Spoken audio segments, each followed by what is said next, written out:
So we're going to look at chapter 21 before we look at chapter 20, because I've just found that it's a little easier to understand 20 when we have already kind of talked about these subjects of water balance, electrolyte balance, and acid-base balance.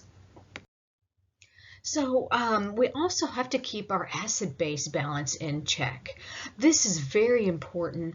Proteins can be denatured or basically rendered useless, destroyed, if we do not have the correct acid-base balance in the correct areas of our body. And so acids are basically electrolytes that ionize in water and release hydrogen ions. Okay.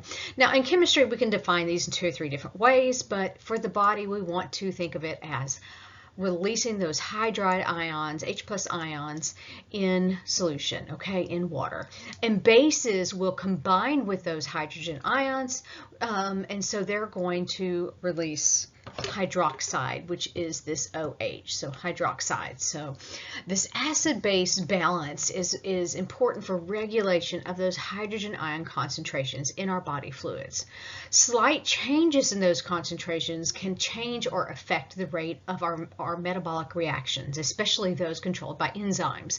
If it's too high, we could render that enzyme useless. It can also be a problem because it can cause a shift in distribution of other ions and even change hormone actions. So acid-base balance entails the regulation of those hydrogen ion concentrations of our body fluids. All right. The internal environment is normally maintained between 7.35 and 7.45. So that's a very narrow range, okay? pH indicates the degree to which how many hydrogen ions that you have in solution, okay? And so we're going to have, and I think we'll have a scale here in a moment, we're going to have 7 at neutral. We're going to have 0 being very acidic, 14 being very alkaline or basic. So the more acidic the solution, the lower the pH, and the more alkaline or basic the solution, the higher the pH.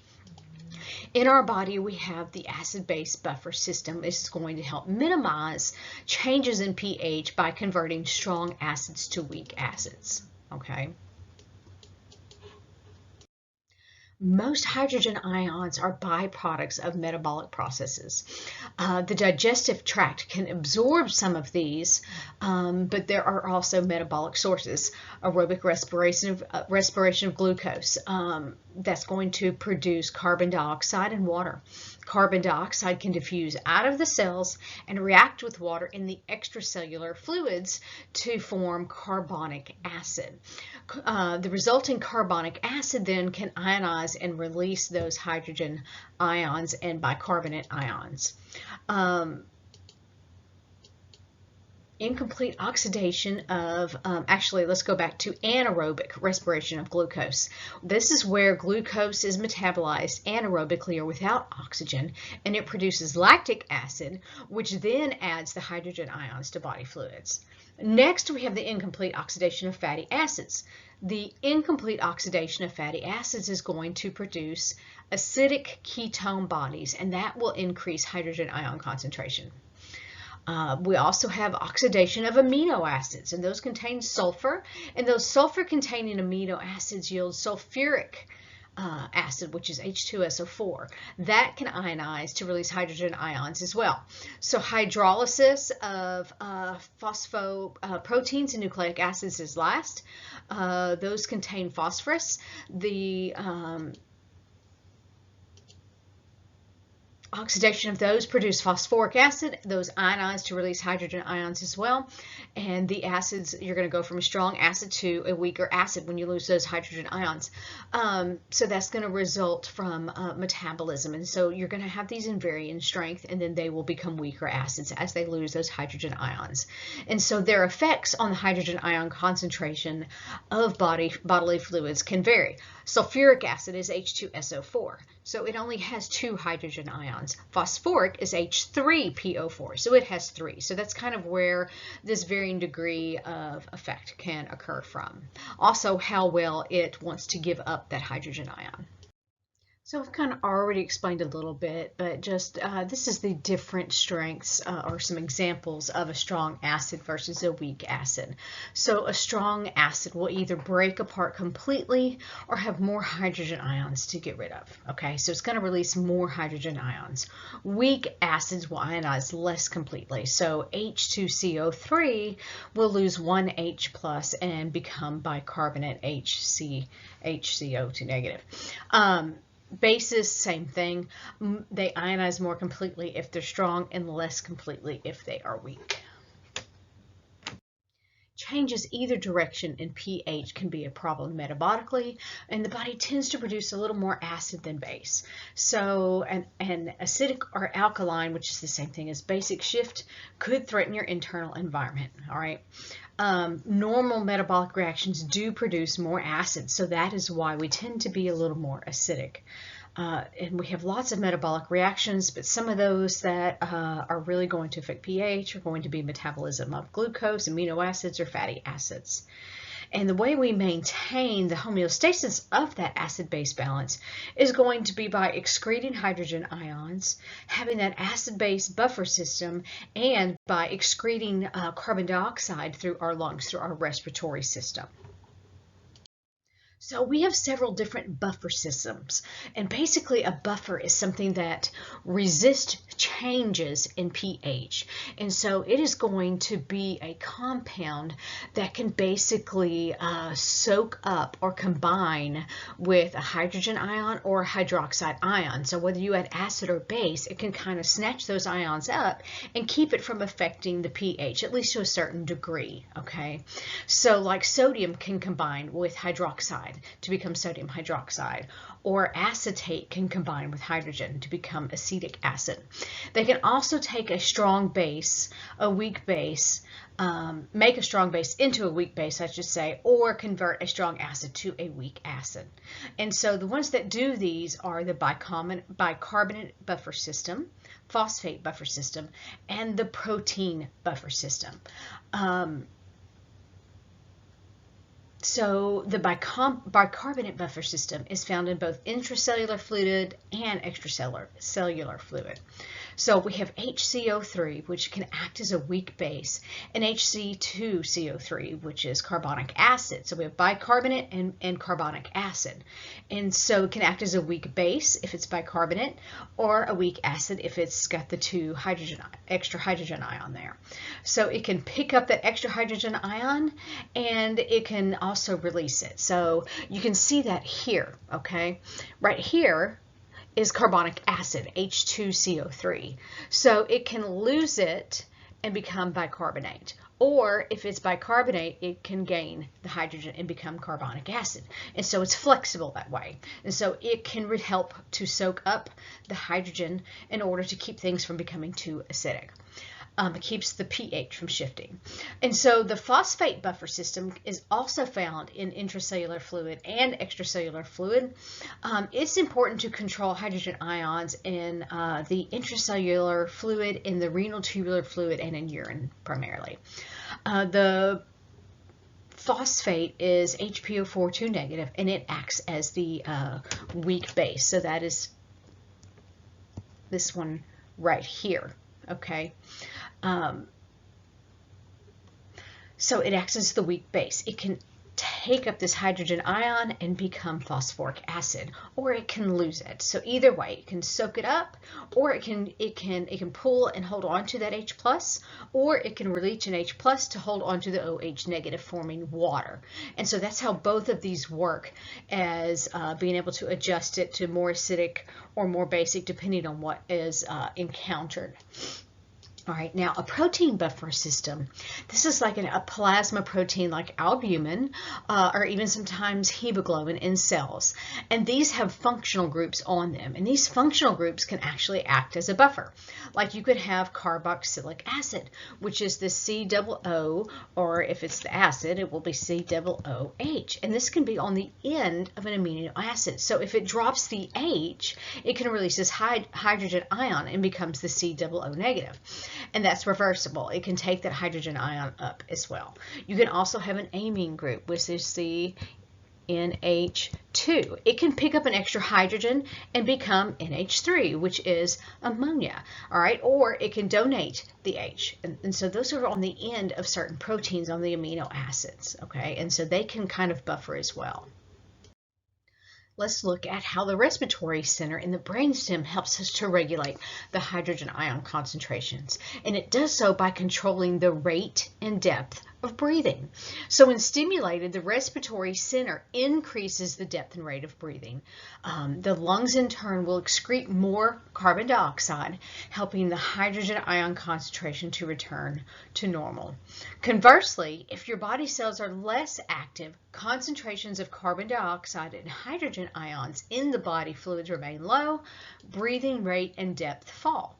So this increases the carbon dioxide level in bodily fluids and returns the pH to normal. If the pH drops below normal, the respiratory center is going to be stimulated to increase the rate and depth of breathing. So we're going to breathe more deeply, okay? And that's going to in turn cause more CO2 to be released. Nephrons also help us. These help regulate the hydrogen ion concentration of body fluids by excreting hydrogen ions in the urine. So this is linked to the reabsorption of those bicarbonate ions. So the kidneys also help regulate concentration of bicarbonate ions. This also helps regulate sulfuric acid, phosphoric acid, and some other organic acids that are produced by metabolic processes. We can have deamination, which means removal of a nitrogen or a nitrogen containing group, an amine group, which is going to be an H2. That's an amine group found on the end of some amino acids. So deamination of amino acids cause ammonia production, and that can diffuse into the renal tubules. And ammonia, remember, ammonia is in H3, so it's picked up a hydrogen ion. That acts as a weak base, taking up hydrogen ions, and then because ammonium can't move through membranes, it is excreted in the urine. So this helps tie up hydrogen ions so that urine isn't too acidic. Now, you may have noticed I said this is a base, okay, NH3, and it doesn't have OH, okay, OH negative. It doesn't have that hydroxide ion there. That is one of the other definitions of a base that we see in chemistry, okay? And so don't let that throw you off. That is still a base.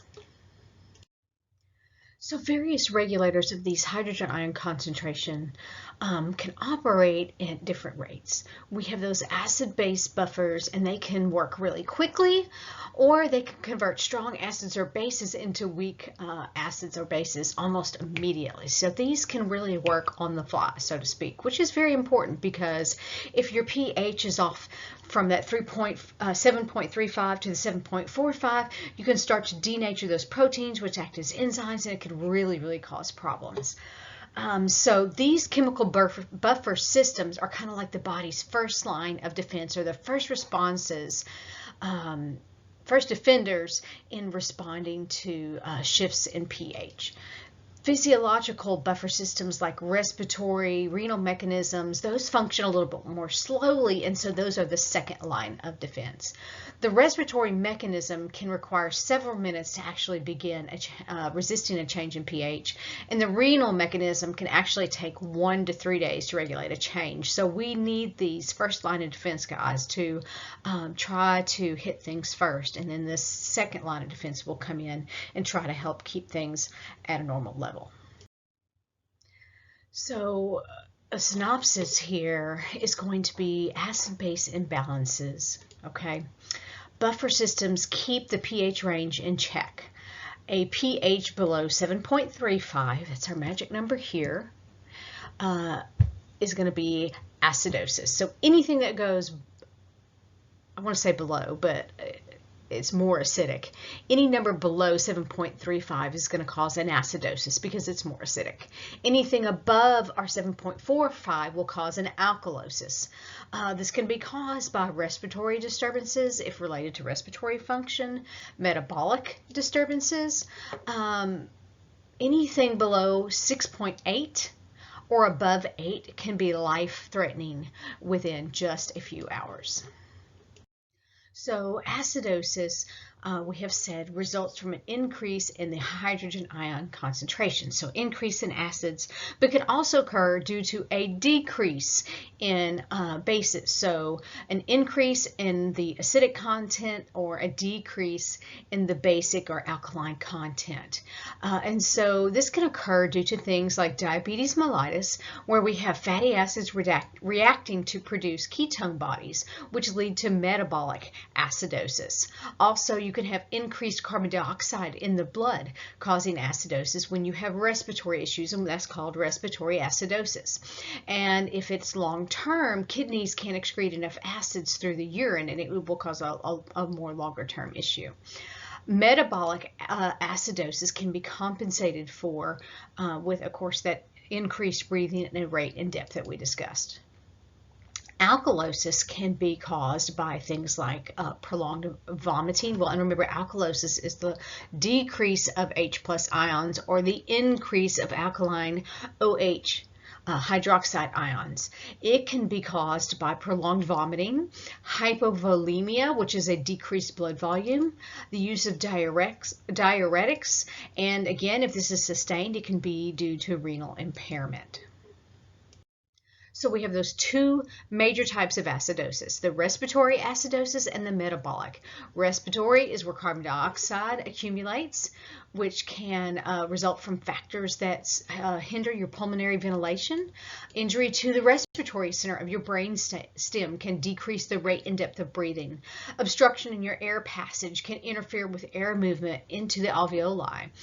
Diseases like pneumonia or those that reduce surface area of the respiratory membrane, like emphysema, can also decrease acid exchange.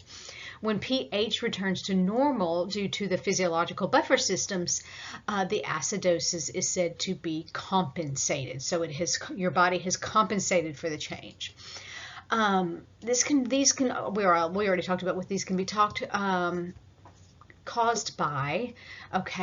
You could do blood gas tests to check for some of these, like CO2 you could check for. Alkalosis can occur to things like even hyperventilation. Too much carbon dioxide being lost decreases the carbonic acid, increases the hydrogen ions, and that can be caused by anxiety, fever, poisoning, high altitude. Poisoning could be from things like aspirin. The high altitude because you have a low oxygen pressure.